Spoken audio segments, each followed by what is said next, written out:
string beans. Then you have bitter melon. You have patola, cucumber, lots of string beans. Lots. And then we have, what do you call it? Okra there. Okra. Hang on. Okay.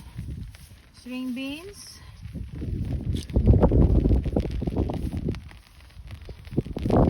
And we have some chilies. Eggplant. Chilies.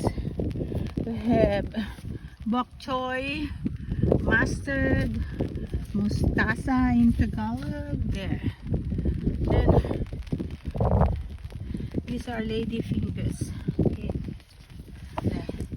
There. Lady fingers. Then we have some okay.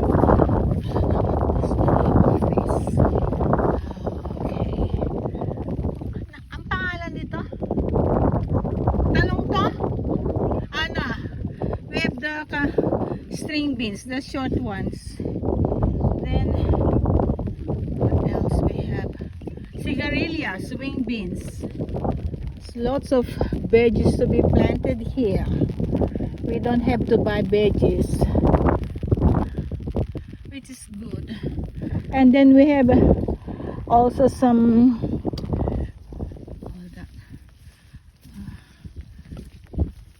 spaghetti pumpkin growing over there. Look at this. Look at this. Look at those seedlings. Eggplant.